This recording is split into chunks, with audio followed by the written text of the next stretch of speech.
All right. Hello, everybody. Welcome back to my channel. I'm your host, A. Lamont, for this edition on Culturally Appropriate. Hopefully, your day is moving in a positive direction. Where I'm at, we've been having a couple of weather changes, ups and downs. It's kind of going along with the season. Um, as we cross, if we're not already there, um, into winter. Winter is not a favorite time of the year for me. I am more so kind of like I like a balance, kind of to be even, if you will. Fall, um, maybe second to summer is more of my time, more of my uh, preference. So you know, I'm here trying to navigate all of that comes with the seasonal changes. But in any event, that is not what brings us here. This is actually what brings us here. Mr. Kevin Spacey, well known um, American actor, and I would say internationally known as well, if not becoming. But I believe that he's also internationally known.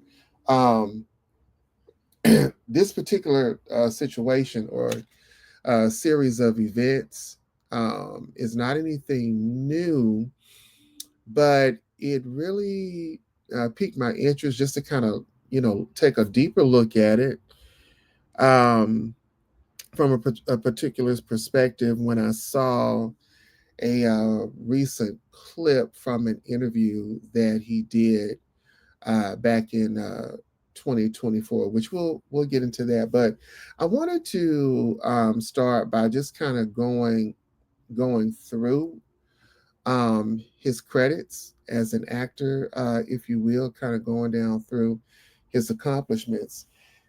Kevin Spacey's career actually dates back to the 80s. So for all of you that are 80s babies, or maybe you came in late 70s, which was my time. I came in very late 70s, right on the cusp of crossing into the 80s. So um, I remember some of the um, things that were going on during that time frame, or some of his work, probably more so like when we got into the 90s. But In any event, Mr. Spacey is quite an accomplished actor, I would say, in the industry, according to industry standards. His credits span film, television, and stage. He is noted as a director, a producer, a screenwriter, and a singer. And when I was reading this, that singing part, it reminded me. I forgot. I said, you know what? Yeah, he does. He does sing, or he did sing.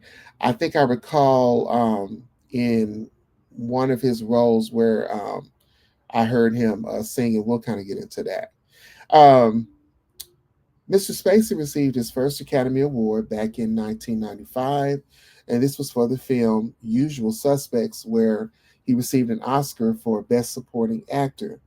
His second Oscar would come in the year of 1999 uh, as a Best Supporting Role or Actor in the film American Beauty. He is also the recipient of a Tony Award for a Broadway play titled Lost in Yonkers. Now, more recently, which this is kind of the one that got my attention and I'm more familiar with, uh, his notable work or his critically acclaimed work as the ruthless character, and I put emphasis there, ruthless, the ruthless character, Mr. Frank Underwood, in the Netflix series House of Cards, for which he received a Golden Globe for Best Actor, and then also he received a Emmy nom. Now, I have to say that I really enjoyed his work in House of Cards, along with his co-star. I can't think of my name right now. Please forgive me if somebody knows that. You can certainly put it down in the comments. But I really binge watched House of Cards, when we were deep into the pandemic, uh, where we had to isolate and all that type of stuff like that. I absolutely loved the way that he portrayed that character, Frank Underwood.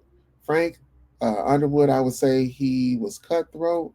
He was aggressive about getting what he wanted. It didn't matter for the character whose toes he stepped on, or who he had to push down the ladder, if you will. And then also, um, he was just very cunning. That character, anyways. Frank Underwood, very, very cunning character, and very much well played by Mr. Spacey. Now, in any event, things took a drastic turn for Mr. Spacey in the year of 2017. And I remember this year very well. This is going back into that period of time where, hashtag Me Too movement is, beginning and is really picking up traction. um, Harvey Weinstein is probably the most notable individual, especially someone in a position of power, predominantly in the entertainment industry, who comes up with that hashtag, or when you do like your Google searches. Now, for me as an individual, I had and I still have mixed feelings about a lot of things, just from a cultural standpoint, that went on during the Me Too movement. There were a lot of people who, um, became defendants or received accusations. Uh, no doubt, some warranted, as was proven in the courts. But I feel, for me, in my opinion, there are also those individuals who, um, based on what was reported, and then when you look at the circumstances surrounding it, and time, and a lot of other factors who did not fit that hashtag of Me Too. Now, I don't know if this is the situation or the matter for Mr. Spacey, Kevin Spacey, but however, he became a target. He became an object. He became someone who was accused, you know, of some sexual acts. There were allegations of sexual assault that were filed against him. One most notably was by actor Anthony Rapp.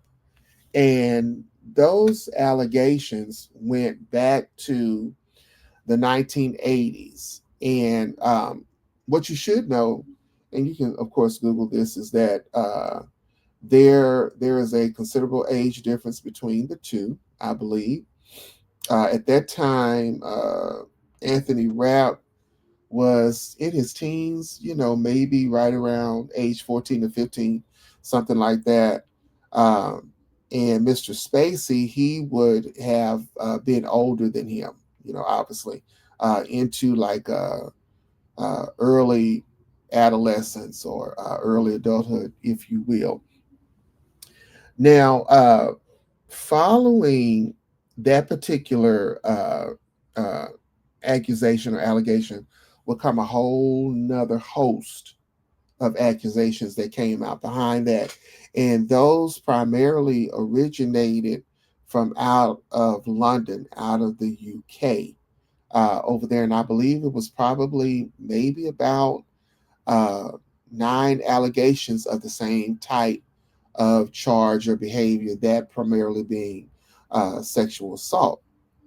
Now, we should also report that there was a trial, there was a jury trial for the case against him from the actor Anthony Rapp, for which he was found not guilty in that case.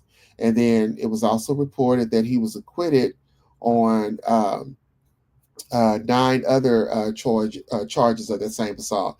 And those primarily originated out of the UK. Now, what's interesting is that, as you see on the screen, he is facing legal issues, reportedly sometime next year in 2026, civil suits.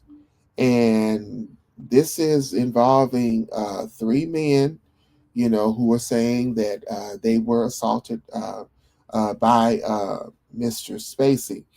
I also want to make a note that he was ordered to pay reportedly $30 million in damages to the producers of the House of Cards as a breach of contract with them. And I'm assuming there were probably some allegations from people maybe who were affiliated with that production, who were citing some things that either they saw or saying that they were victims of. And so the court order, and this was through mediation, was for him to pay $30 million in damages. I could not imagine that. Most of us could not imagine what uh, that would look like, let alone to sound like, for somebody to put that tag over your head and say that you're responsible for paying to the tune of $30 million. I don't know what I would do on that. And right now, for him, apparently, um, it's like a whirlwind of issues for him, which brings us to a clip that I want to play. So I want to take this down,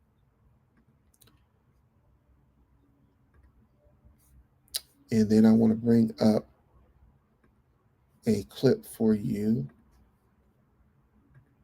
Give me a second.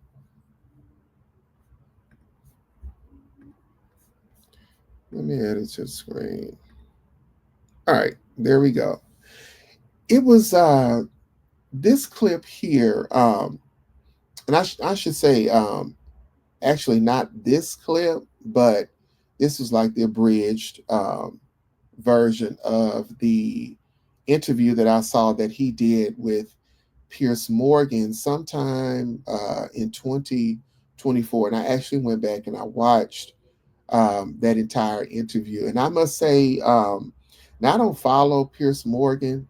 Uh, on occasion, something will come up in my timeline and I'll kind of review that, if you will. And now, uh, not Chris, but Pierce Morgan, he has a lot of different ways that he approaches interviews with his guests. And I'm going to say likely it's going to depend in part on what the subject matter is.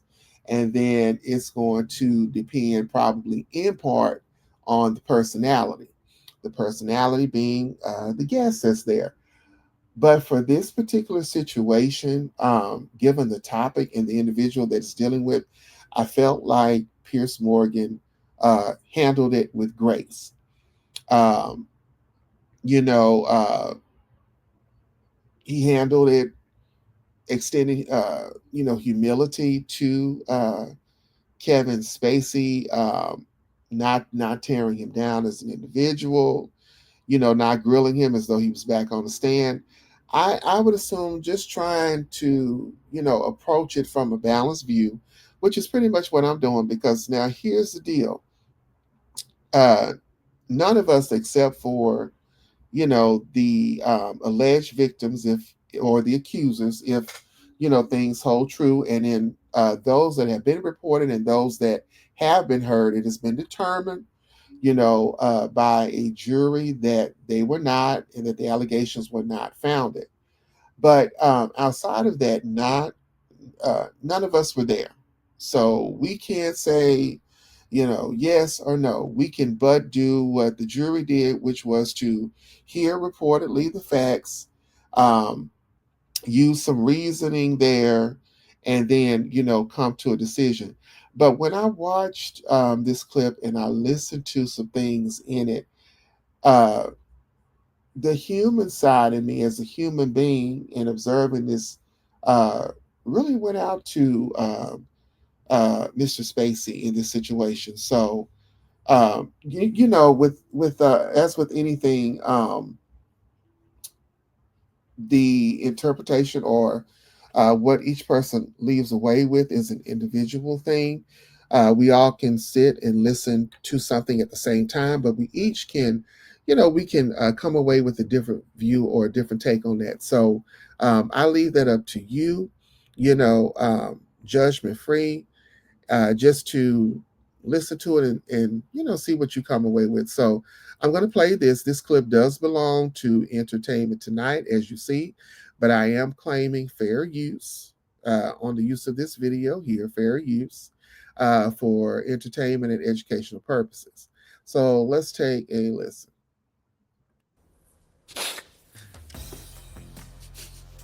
Where I have been living in Baltimore is being foreclosed on. My house is being sold at auction. It's been over a year since Kevin Spacey's tearful confession on Pierce Morgan Uncensored. I'm not quite sure where I'm going to live now. Why is it being foreclosed? Because I can't pay the bills that I owe. There's a lot for me to process. Now, the two-time Oscar winner is sharing an update with The Telegraph, admitting he's homeless. I'm living in hotels, I'm living in Airbnbs, I literally have no home. The costs over these last 7 years have been Now, I'm going to pause this right here at this point because I want to interject that since this video aired, he did come back on Instagram and he cleared up what he meant by being homeless and having no place to live. So he's cleared all of that up, and you can actually check that out for yourself. You can find it somewhere out there on YouTube. So he's not homeless like we usually think of homeless. He's kind of doing a comparison or contrast type thing. But let's continue to listen. astronomical. I've had very little coming in and everything going out. How much money do you have? None. You're actually in debt. Now, question. Now, when I heard him, when Pierce asked him, he said, okay, how much money do you have? And he said, none. Okay, now, we know I won't say we know, but we can assume that that is not true. Okay. Maybe that is something that the attorney or him just in his thinking thought to say. But do I believe that he actually has no money? Of course not. Okay, but let's continue. Yes. Do you mind me asking how much you owe? It's considerable. Millions? Many millions, yes. But Kevin sees a light at the end of the tunnel. He's optimistic about a return to Hollywood. We are in touch with some extremely powerful people who want to put me back to work, and that will happen in its right time. If Martin Scorsese or Quentin Tarantino call my manager Evan Lowenstein tomorrow, my exile will be over. Okay, so clearly, that was code for, hey, please give me a call. I'm looking for work. He's throwing it out there to this gentleman, Martin, and he's throwing it out there to Quentin Tarantino. So we can, gauge that from that point. I will be incredibly honored and delighted when that level of talent picks up the phone. What are you going to do? Get back on the horse. Get back on the horse.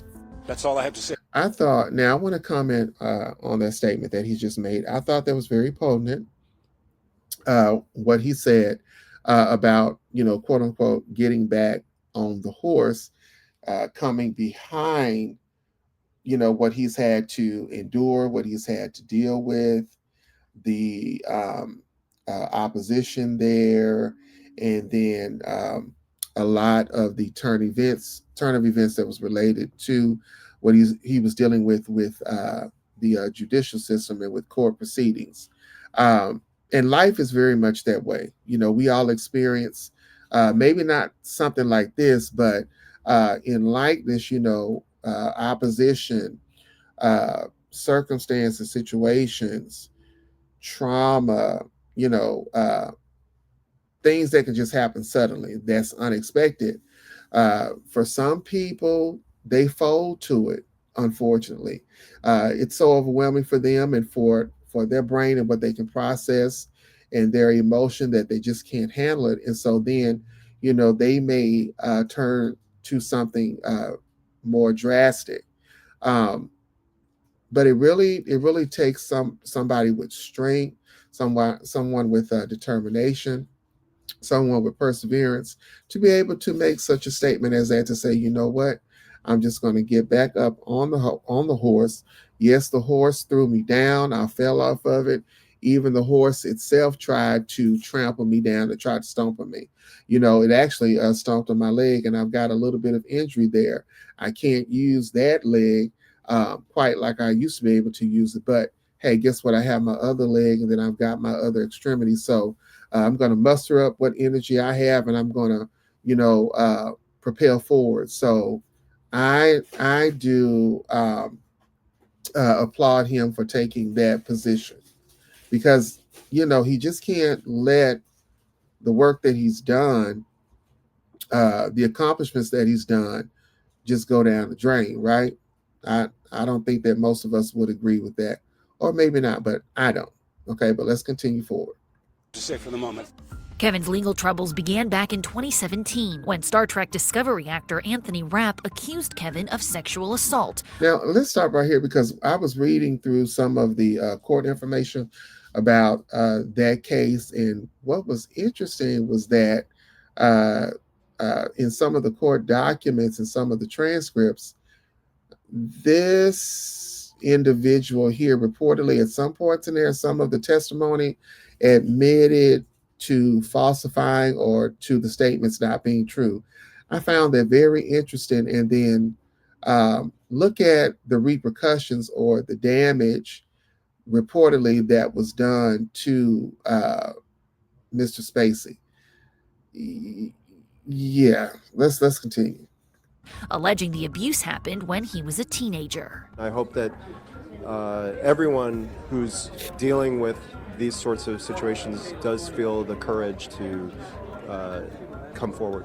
In the following weeks, several others made claims, but Kevin's always denied the accusations against him. Keep moving! Keep moving! In the aftermath of multiple court battles, Kevin was found not guilty on 9 sex offense charges. Found not guilty on those 9 charges. Very interesting. I am humbled by the outcome today. I'm enormously grateful to the jury for having taken the time to examine all of the evidence and all of the facts carefully before they reach their decision. And that's what the jury is supposed to do. They're supposed to carefully.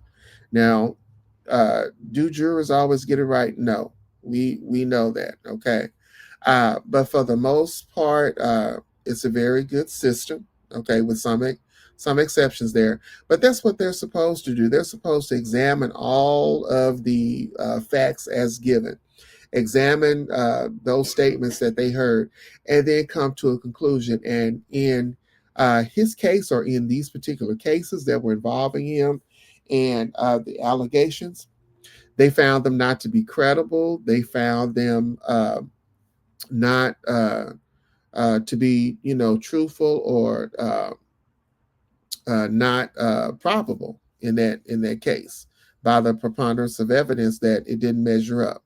So let's continue.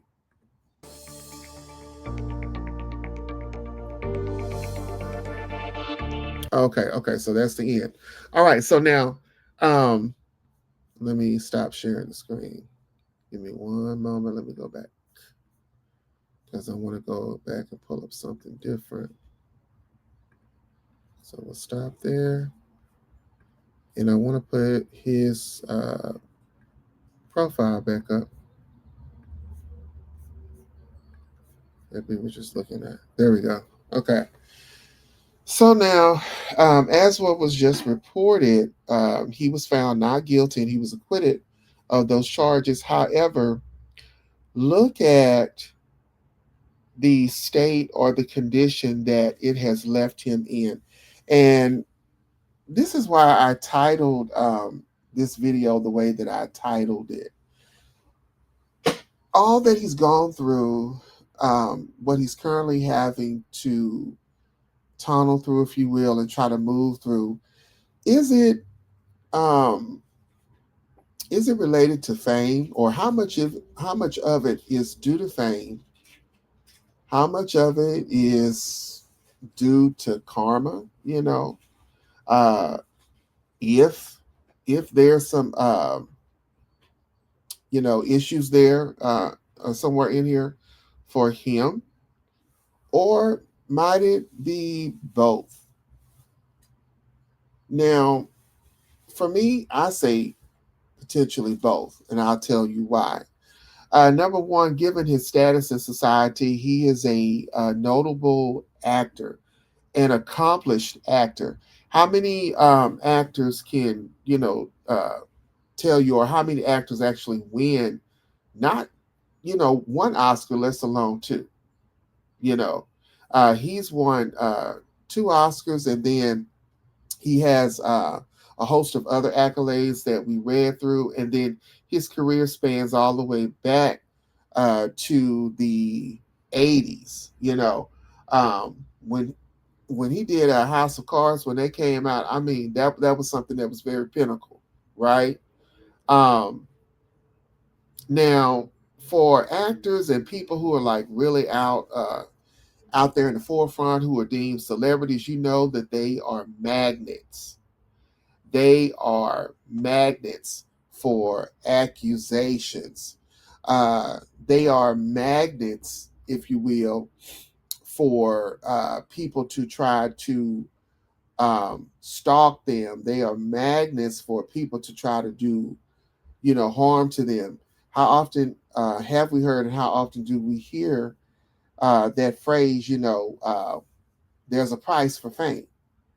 I'm sure that he's heard that, that comes along with, fame. So not, you have to really think about that when you're wanting to pursue a status of that sort. Not saying that that's what he did. He's an actor. He's a director. He's a producer. He's a singer. Now these arguably are his talents, and his talents have paved the road for him and have opened doors for him and have taken him down a path to where he was able to, through his work, to achieve that type of a status. But for those of us that look upward in that way, and a lot of times, we admire, and we will want to expound to, have that same status. We will want to expound to, have an audience of that nature, to have followers of that nature, to have fans of that nature, without really taking into account some of the drawbacks that come with that and some of the dangers that come with that. Okay. Now, karma, karma stands there for quote unquote wrongdoing. I don't know if there's actually any wrongdoing on his behalf in these particular situations. Apparently the jury felt that it was not, based on the evidence that was presented to them. Now, when I was listening to the Pierce Morgan interview that he did, and then I was reading a couple of other reports, one of the things that he stated, well, I'll say two things. One of the things that he regrets having made as a statement was in relation to the Anthony Rapp case, with the actor. He regrets in some type of a way. You have to go back and listen to it for yourself, because I didn't pull it up on here. But basically, during that time when that accusation came out, and keep in mind the context, this came out during the Me Too movement. So this is going back to 2017, and there was a lot of people who were being accused of things, and that were being thrown into courts, and their names were being ran through the mud, so to speak, and all that kind of stuff. It was a lot going on with that particular movement. And so he says that he, through admonishment, I guess through his management at the time, they just admonished him to respond, and that makes sense given his status and who he is in society. And so he, basically responded from a place that I don't recall this. I don't have a record of having done this, but if this happened, I'm apologizing for it. I'm apologetic for it. And, if it happened like he said, I don't believe that it did. But in the context of me drinking or whatever, how unfortunate, blah, blah, blah. So he's trying to appeal to it or respond to it from a sensitive side, probably trying to be neutral and see it from the standpoint of the alleged victim. But I think, as Pierce Morgan pointed out in the interview, and go back and check it out if you haven't, it actually, that didn't work to his favor, because there's some implication in there, right? Okay. And then the other thing is that he reportedly made the statement that if he could do some things over, that he would not have been so hands-on, if you will, or he felt like in some instances, some cases, I'm not saying that it had anything to do with these allegations, but he felt like in some situations that he probably was too handsy, whatever that meant for him, So could that, arguably be some of the quote unquote karma that might be involved in these situations and the way that things are playing out for him these days? I don't know. Could be. You let me know what you think. Okay. In any event, I want to thank you for your time. I thank you for stopping by. Please do not forget to like, share, and to subscribe. And I'll see you next time around.